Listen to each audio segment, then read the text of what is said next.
Literally, it California is on fire. I mean, I'm next to like two big fires, and it's just been crazy. The smoke is just like overwhelming. Where I was actually living last summer, that's where one of the big fires is, and it's so sad. I mean, we can't work out. We have to like be indoors doing, like couch crunches, doing like reaching for the Baja Blast. Just drink it. Sounds like me. Nice crunch. There we go.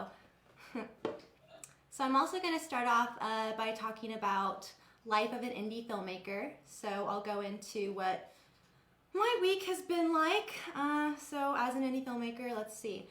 I am also just wrapping up 2 feature-length films. So one of them is called Bloomfield. And we've been doing test screenings the past month or so. We've gotten a lot of feedback, a lot of great feedback, but of course, if this is going to be your first feature, you just want it to be perfect. So we are going back in and doing just some changes because I am a perfectionist. It's my first feature-length film. I just want it to be the best that it can be. So I'm really excited for that. We're looking at October, so we'll stay tuned on that. My second feature, I'm so excited to talk about it. I haven't talked about it really to anyone publicly, but now I can. It's called Mouseaholics. So it is a documentary feature-length film about a man that's been going to Disneyland every single day since 2011. Not missing one day, every single day since 2011. So we have been filming his story for the past like 2.5 years. And I think we all know what happened. I don't want to give too many spoilers, but we do know what's not open right now. So it definitely made for a very interesting ending for the documentary. It's a great story. So we're really excited to be working on that, and I will be distributing that directly to a streaming service. I don't think it'll be hitting the festivals. So my third feature-length film, I'm getting another documentary set in stone. I was working on a feature-length movie the past 2 years, getting it developed, and it was actually a period piece. And it's also a true story, and true stories, those are a little harder to work with. It can take a lot of work. And so now, with the way that the world is right now, it's just best to kind of pause on trying to get something like that made. And now I'm making a documentary about it, because when I was going in and doing all of my research, I was actually interviewing some of these people. So I do have their interviews. So I am going to be building a documentary off of that. So I can't say too much what it is, but I will be giving homage to my hometown Bakersfield and the people that just really gave a name for it. So also this week, I've just been doing like so much research for another documentary I'm doing. And I know I'm saying documentary, but whenever you get an idea to do something, I mean, you can't be like, oh, I don't want to do it because I'm already doing so many documentaries. I mean, if it's a story worth telling, I mean, let's share it. So this one, I just felt like I couldn't turn away from it. It does involve a cult. It involves missing women, and these missing women they're still missing to this day, and there's been no police coverage over it. You can't find articles of these women other than like the dark web. So I hit up a friend who was actually on the Ghost Hunter show, and he does documentaries and stuff too. So I was like, hey, like, I know we're already doing this other documentary, but hey, like, look at this story. And he couldn't turn away from it either. And then he contacted his researcher friend, and his researcher friend is like, oh my God, like, there's no way that we like can't tell this story. Like, who else is going to do it? So really exciting stuff. And so also joining us today is our special guest, Kelli Maroney. Kelli, hi. Yes, yep. I can. Hi, thank you for having me. Thank you so much for being on. You are such an icon. I was like so nervous just coming onto the show today because you are a legend when it comes to like horror films and slasher movies. I mean, you're like the epitome of it. You've starred in movies like Chopping Mall, Night of the Comet, and you've also have been in Fast Times at Ridgemont High. I mean, what an icon! Like, I'm so excited to have you on. So Fast Times at Ridgemont High. Yes. What was the casting process like for that? I went in actually to read for Stacy, the Jennifer Jason Leigh role, and I went in and I went in and I went in. And one day, we myself, Brian Backer, and Phoebe Cates read the whole script multiple times. And so Phoebe Cates said, "We're dead. This is actor purgatory. We're just going to audition for the rest of our lives." So they left, and I thought, well, I must be close to this. Actually, I think they probably already had Jennifer Jason Leigh here in Los Angeles. But they called and they said, "Do you want to play the cheerleader?" Now, up to then, I played an evil like Lolita, teenager, and a psychotic killer. So for them to go, I said, cheerleader, where are they getting that? A cheerleader. So I said, sure, and I had to fly myself out here, but it was so worth it. It's one of the smartest things I ever did. My agent said, they say they don't have they probably didn't have any money. And for those times, now we would think that's a ton of money. But back then it was different. So I said, I'm going to do this. Because it was only my second movie, so I was still, I probably, if there's something I want to do, I'm still like that, which is why I'm still, identified with independent movies, is because when you want to do something, you'll do it, and it was smart. So that was the casting part of it. And then, being in that cast was amazing. So did you guys know that you guys were making like a legendary movie, like on set? Did you guys know, like, wow, one day this is going to be an iconic movie? Well, everybody was really serious. They're all serious actors, like dead serious about their career. Nobody was good. Yeah, absolutely. Great cast. But I did. And I don't know if it was because it was my first time to California and, Universal, because I couldn't drive. So I didn't have a license or anything. So I would come, my choices were you can walk there or you can, I suppose I could have taken a cab or the Teamsters will pick you up, but they pick you up at the crack of dawn. But I would go for that because I like to watch Universal Studios wake up, and that exceeds your expectations of anything that MGM or, David O. Selznick could have filmed it.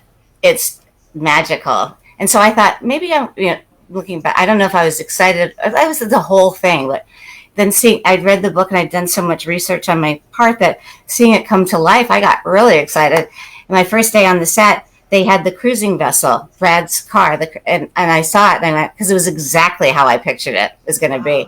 And I went, the cruising vessel. And Art Linson, one of the producers, turns around and goes, who said that? And I thought maybe I wasn't supposed to be talking or something.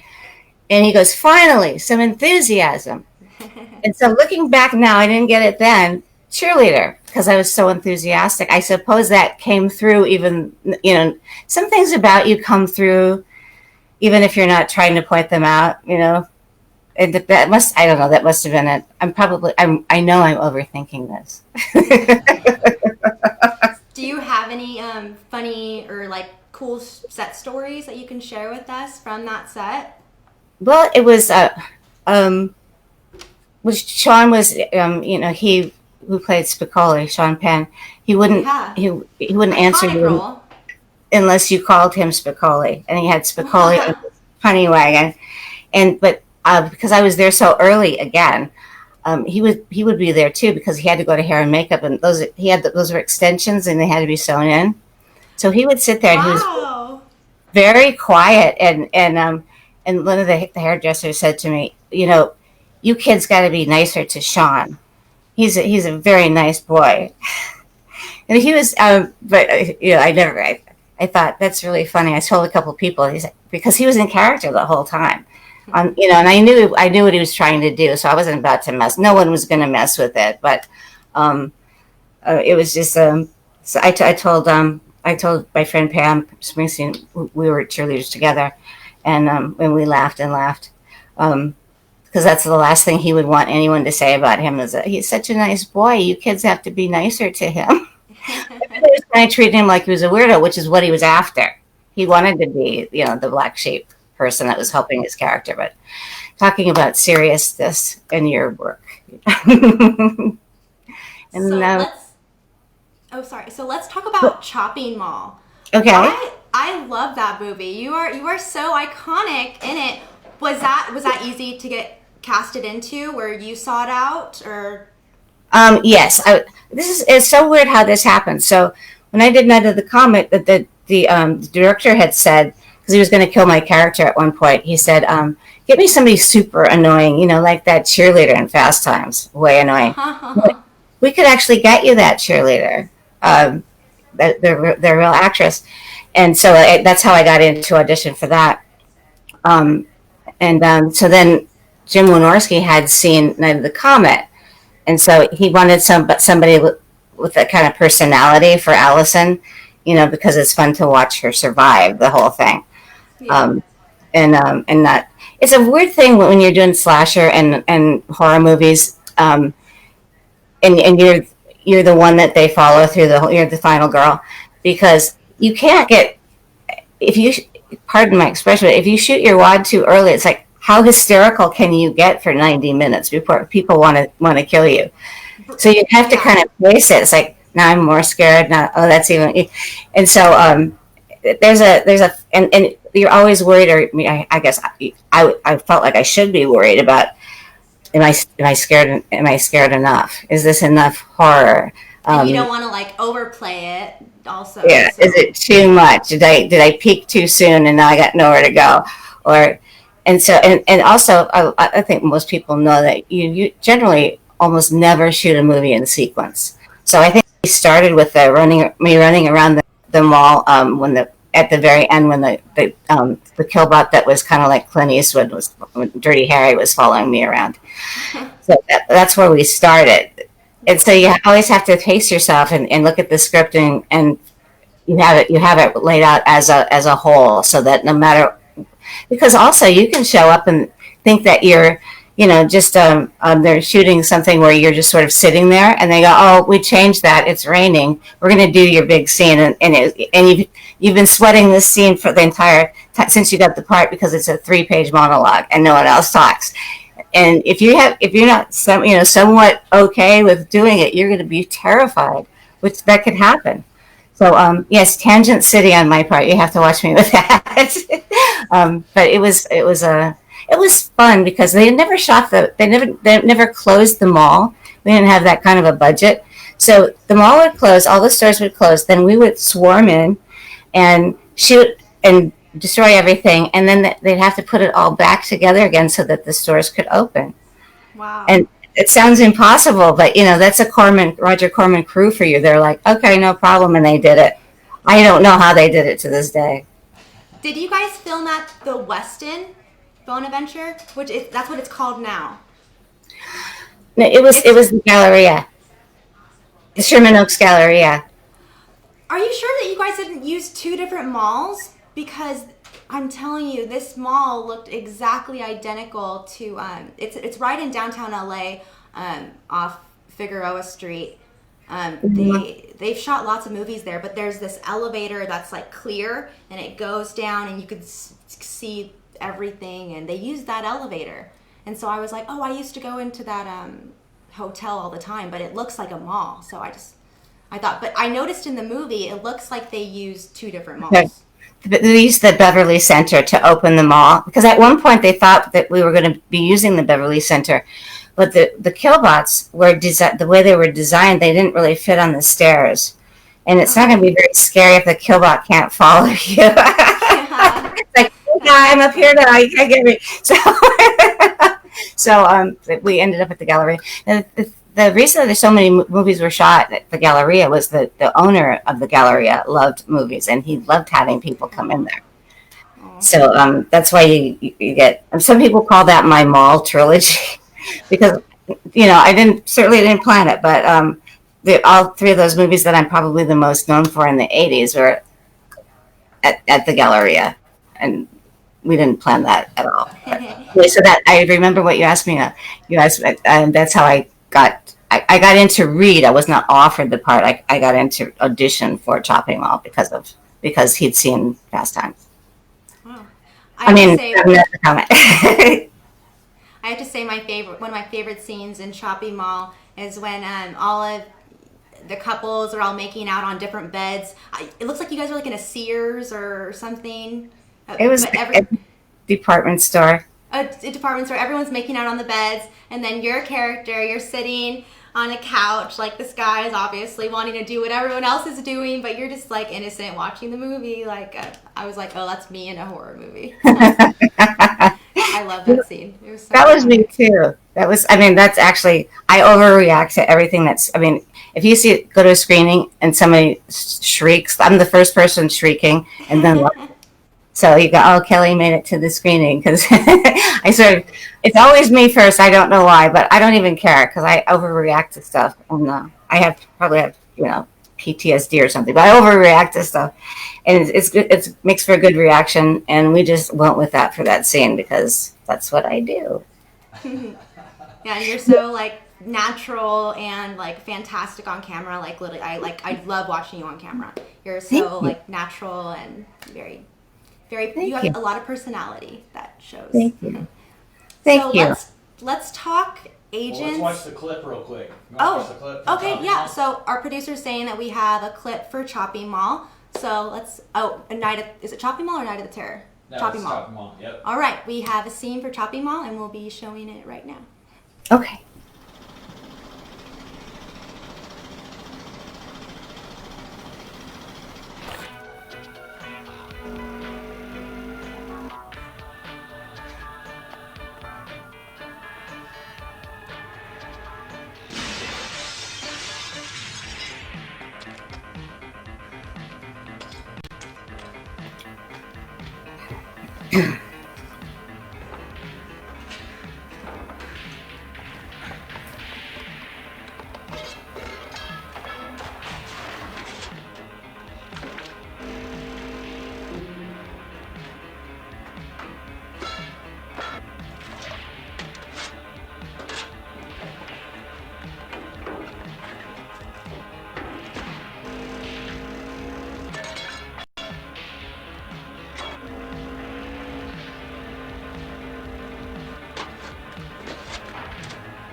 Wow.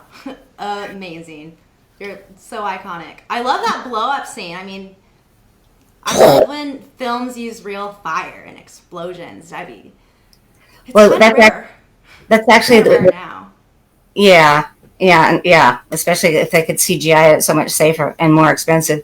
But that we didn't attempt to do that in the mall. We did set Barbara Crampton on fire in the mall. I didn't do it, but for this, but for, I was scared. I'm scared of fire, so that was a rough day for me. But we went to Roger Corman had this studio in Venice at the time for many, many, many years, and every old timer knows about that studio. So but they set up they recreated the paint store because there's a paint store, don't you know, in every mall, and Yeah. and so they recreated that, and then we blew it up in Rogers parking lot for Wow. nobody was going to get hurt. You But would have never known. it looks like we're at the mall because then when you cut back and I stand up and I start walking, it you can't tell. I mean, I don't think you can tell.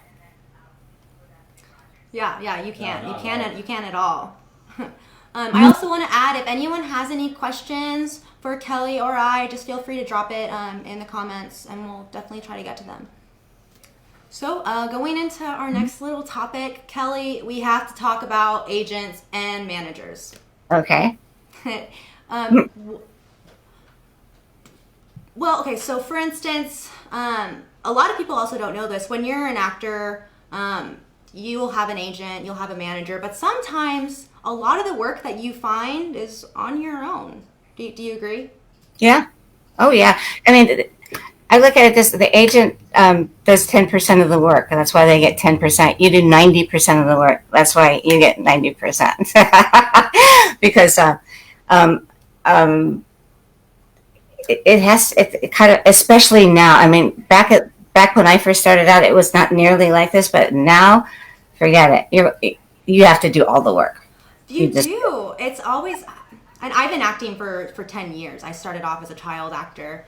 And I mean, coming from Bakersfield to go to Hollywood, Beverly Hills, I mean, it's night and day. And when you're a little girl, I mean, you're just kind of mystified by all of it. And you'll go into these big agencies and they'll sell you up and they're like, you know, oh, well, you have to pay $500 for these headshots, or, you know, sometimes they do cover your headshots, but most of the time you don't. Most of the time you have to pay a lot of money out of pocket. Mm-hmm. I don't even want to think about how much money I've spent on headshots in my life. It would be sick. I'd probably faint.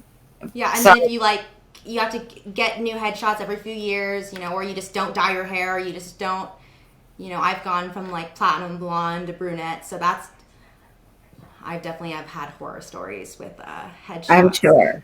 I'm sure. Do you have any like horror story auditions that you can talk about? So many. So many of them. Kelli, I hate auditions. I hate auditioning. Do you like auditioning? I didn't used to, but I figured I have to start learning to enjoy this. But when I first started out, I hated it, and I was, you know, I get so nervous, and I think, why am I nervous? You know, but yeah, I mean, you know what? You can measure somebody's talent by their nerves. If you're getting nervous, it's because you're talented and it's exciting. You know, and they always say, well, you know, don't think of them as nerves. Think of it as excitement. Yeah, well, you try that. Yeah. I need to start thinking about that instead. Yeah. So do you have any horror stories? Anything? Oh yeah, I was just going to finish that up by saying, so you just have to think of it. There's a guy who has a workshop called "You're Not Going to Get the Fucking Job," and that's what it's called. And his theory is, if you say, "I'm not going to get the job," and just go in and have that job for the 5 minutes that you're in there, and just give it your all, and you know, give them what you do, because that's all you can do, and that's who you are as an actor. That's what you got.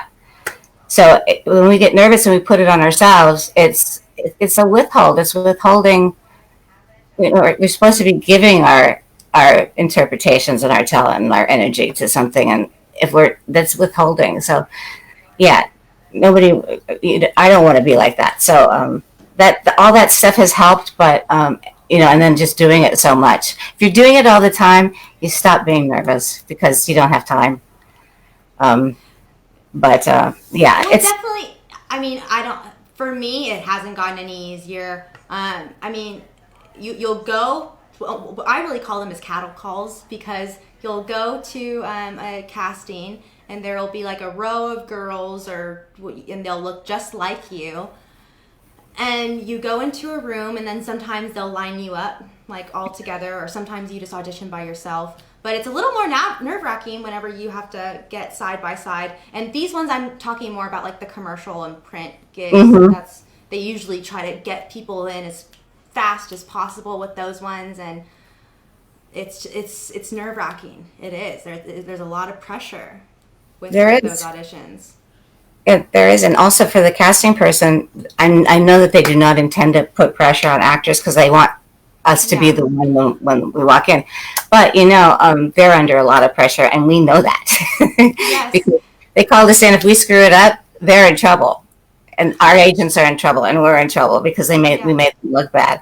So I mean, you can't deny what's actually going on. So yeah, it gets nerve wracking. All you can do My. is your best. Oh, sorry, Kelly. Go on. Oh, all you can do is your best, you know. Yeah. Yeah. Absolutely.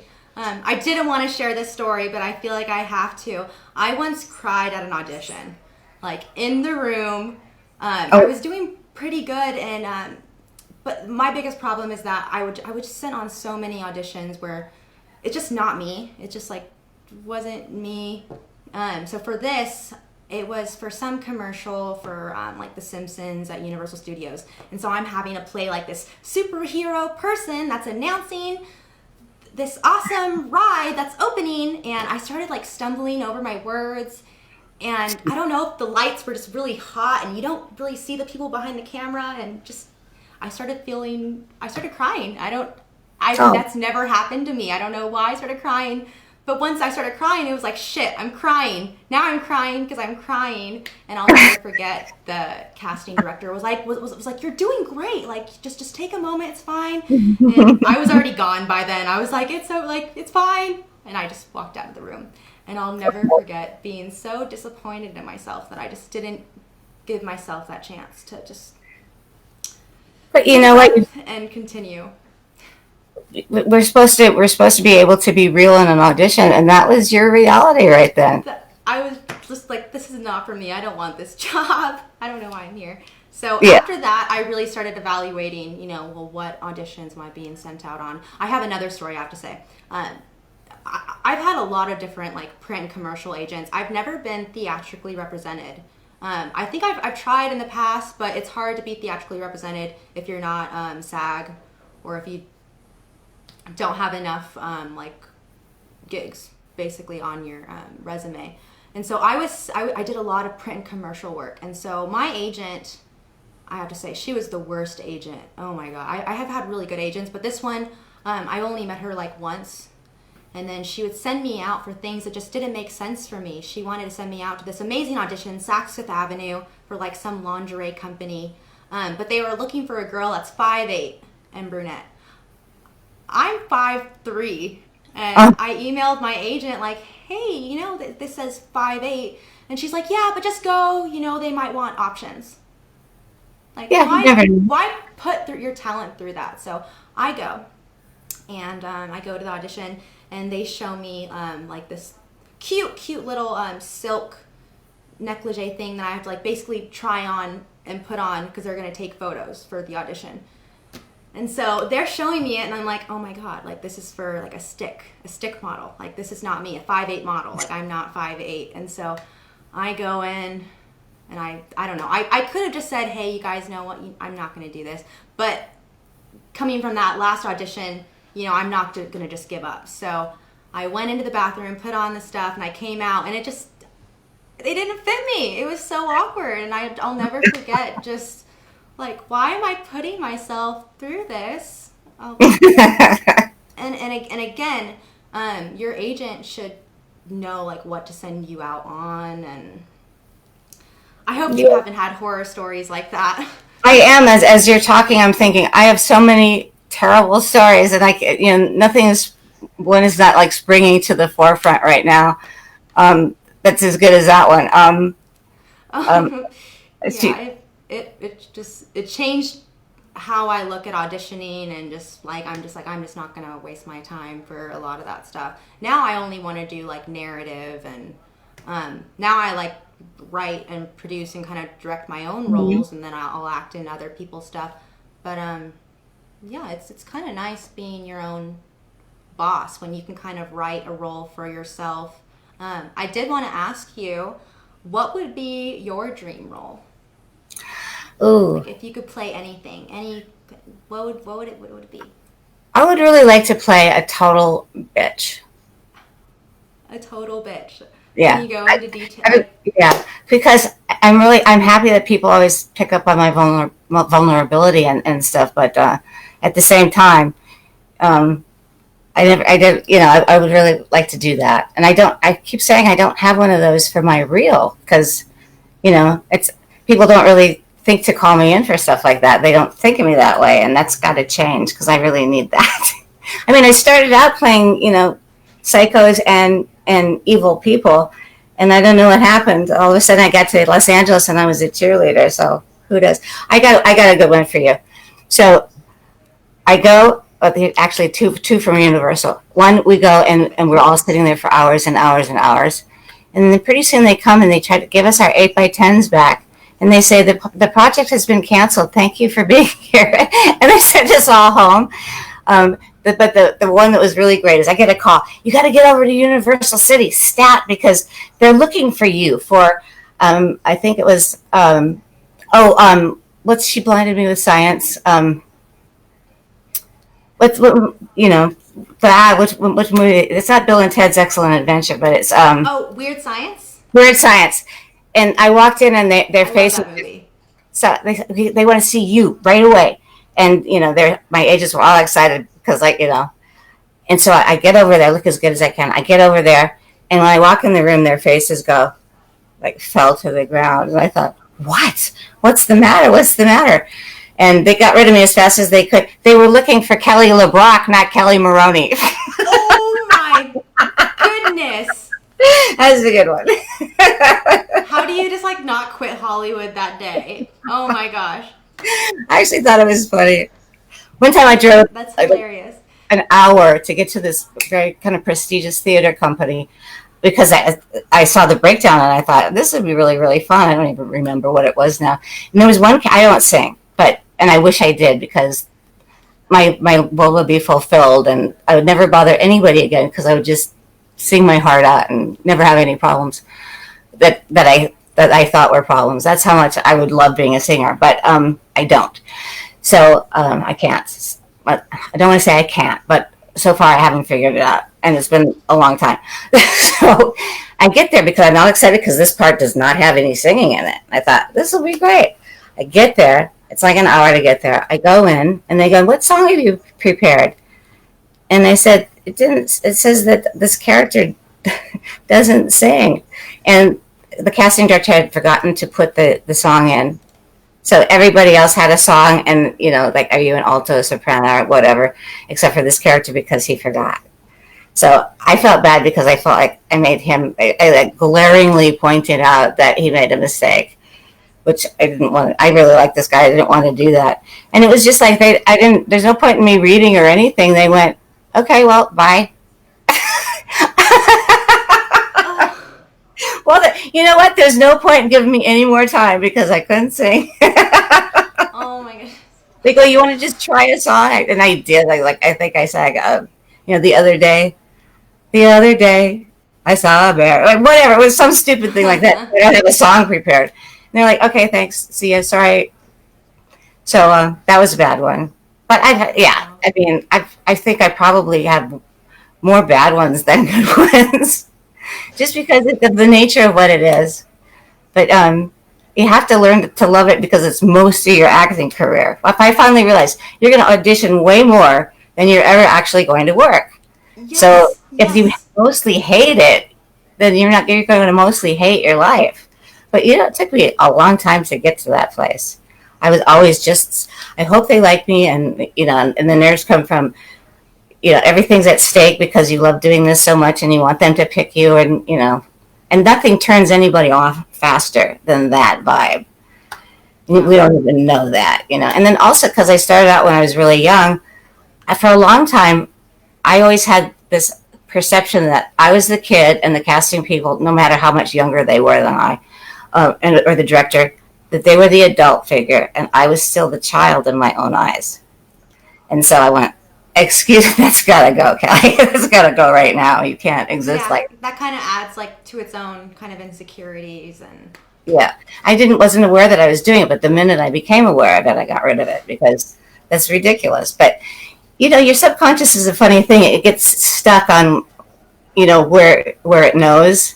And I had to tell myself that was a long time ago. You know, a lot has happened since you were nervous, since they were parental figures. Lots happened, and they're always, you know, they don't want you to be like that at all. yeah.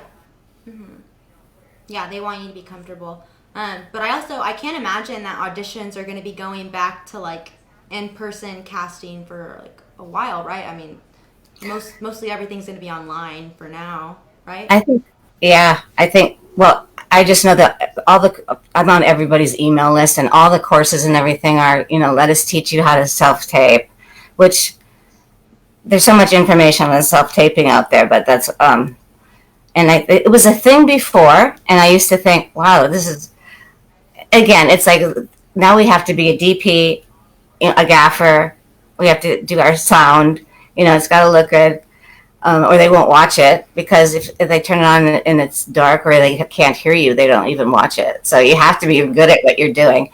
And it just seemed like, wow, there's more and more stuff being put on the actor, and easy to get resentful about that. However, no point in doing that again because you're going to have to do it, especially now because people have found out, hey, we don't have to rent an office. Everyone's not driving all over creation every day. And like you do the audition and then the callback will be like what you and I are doing right now. And everybody's safe and no one's driven anywhere and everyone's wearing sweatpants underneath. I actually have shorts. But wearing like a fancy blouse on top, but sweats on the bottom. Yeah, I think it's going to stay like this.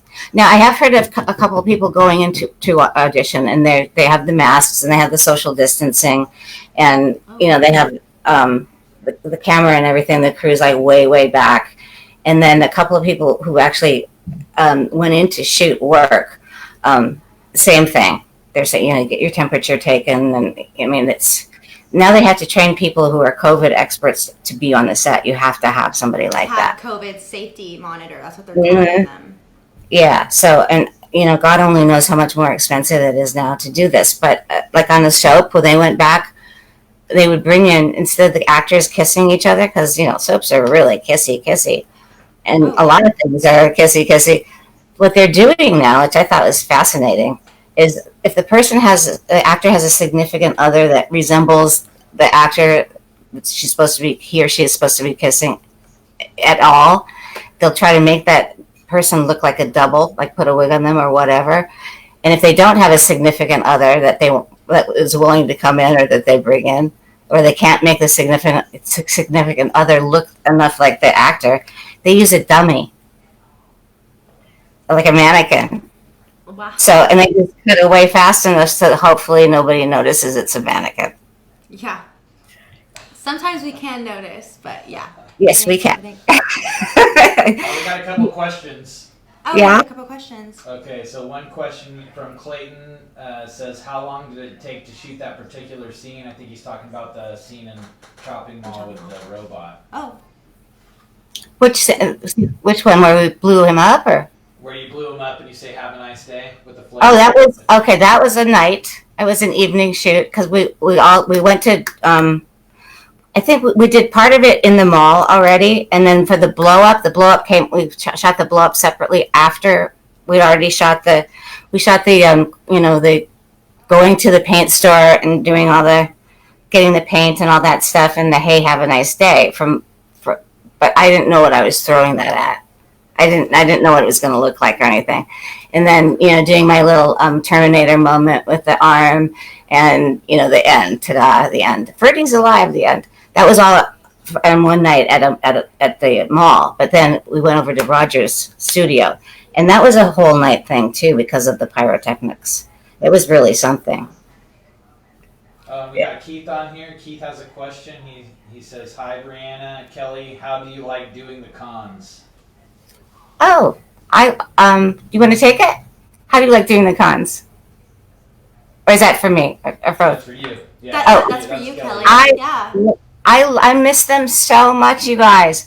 I mean, this year, because they all got canceled. So it's like sometimes I'll go on, like I did an Instagram live, or I'll do something live and then send people pictures of me signing it, or like once I did a little short video of signing your picture. Hi.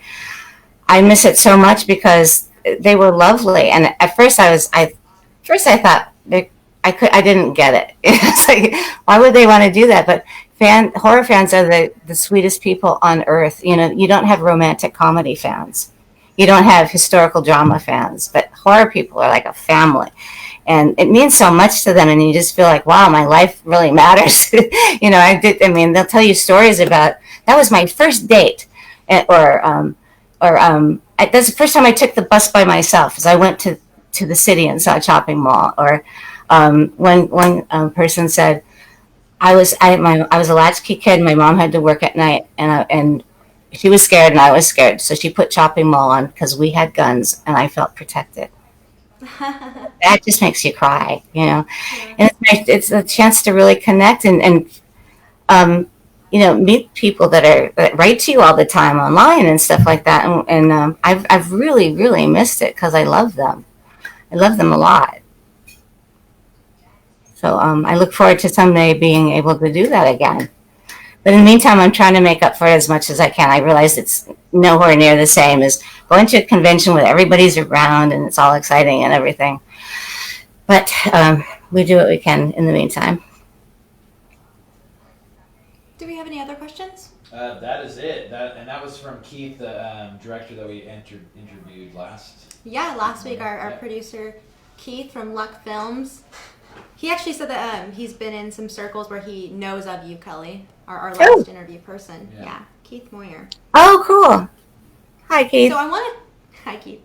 So I wanted to talk about your upcoming projects. I know that you've been working with our producer Ricky Bird. He's directed a few things that you've been in. We have the video store that'll be coming out, and then A Well-Respected Man, which is what you guys did. Yeah, he wrote to me, and our mutual friend Felissa Rose. She said, "Would you want to do this?" And so she kind of put us together, and he said to me the script, and I wanted, this is great. And so he sent me the script. I said I wanted to do it, and he'd never met me before. We talk about, we're always taking these horrendous chances in our business, because so they sight unseen, it's like, okay, I'll see you on set. No idea, but we just sort of trusted each other. And I just love the script so much, and I'm so happy that it's getting so much. In the festivals, got a lot of awards, and everybody's going, I can't wait to see this. I just had a fabulous experience. So then, with the video store, he sends me something. When he sends me something, I know I'm going to love it already. But I read it, I go, yes. And so that's how we work together. He sends me something, I go, yes. I can't wait to do this, and then we shoot it. So I was so thrilled to meet these guys, because I think that they're so good, and just everything about the way they shoot is so extremely top line professional. It's very and that's a joy for me. I think we also have a clip from A Well-Respected Man that will be playing, so we'll be getting that up right now. I'm really excited to see it. Ready? Okay. You ready for it? All Ready. Right.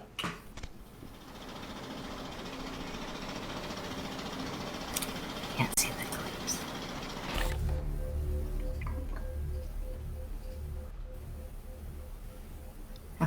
Looking very sharp today, sir. Well, thank you.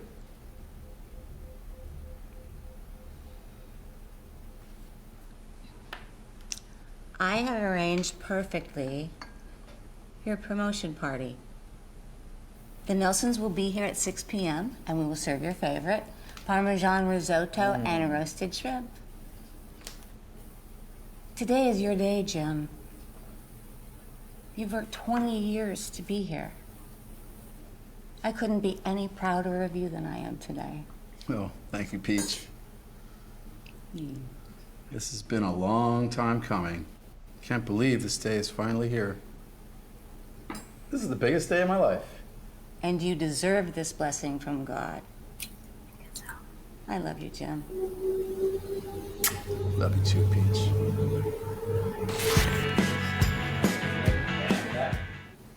Awesome. I love it. You're so talented, Kelly. We have to work together. We did? We have to work together. Oh, I thought you said we did. I was like, when? Oh, yes, we do. Yes, we do. Thank you so much. That means a lot to me. I'm gonna be writing you that bitch role for you. So you want to play a bitch? Okay, I'll That would be go in and I'll write it for you. It's gonna be a. Oh, you know what else would be hard to great? tell. A killer like evil, like super evil, like Hannibal Lecter with no redeeming qualities whatsoever. That would be pretty great too. No, I'm serious. I'm already getting ideas. I also have this great producer that produced my horror movie Bloomfield, and she's an actress too, and she's blonde and beautiful, and you're blonde and beautiful, and I'm like, she plays an amazing villain, and I know that people who usually play sweet characters, they could probably play a badass villain. So I already know that we can do some really fun things with you. Thank you. Thank you. I'm very flattered. Thank you very much. And I hope that we stay indoors. I know like all the smoke and the fires right now, they're pretty bad. Yeah, So even when we wrap up here, I can smell them here in Hollywood. it's so bad. It's been getting my allergies and stuff. So as soon as we wrap up, I'm even going to be going and like locking myself in the house because it's Yeah. DT Carney says hi. He popped in. What's that? DT Carney, he says. Oh, hey. Hey, how are you? Boy, he's on fire. He's always doing something. Yeah. It's great. He's wonderful. He's really wonderful to work with, too. I think I always say this to them because I'm gushy this way or something, but I'll do anytime they want me to do anything, I will be there because that's what I think of them. It's just a fabulous experience all the way around. You too, Kelly. We love you too, Kelly. Yeah, Ricky was just saying that he wants to put me in a slasher. Maybe he'll put us both in the slasher. There we go. I'm just waiting to finish the script so I can send it to you, Kelly. Oh, he already has you planned in it, I guess. Okay, perfect. Well, I did not know this. I'm fantastic. In the meantime, because you're so nice to me, Brianna, can we just like talk every day and stuff now? Yes, of course. And then we will have to get you back on again as more of these projects come out so we can get some updates. And yeah, thank you so much for coming on, Kelly. Thank you for having me. Thank you for having me. Yeah, and thank you guys so much for tuning in to another episode of the Indie Film Group. I hope you guys have a great day. Again, I am your host, Brianna Young, and I hope you guys have a good one. Thanks.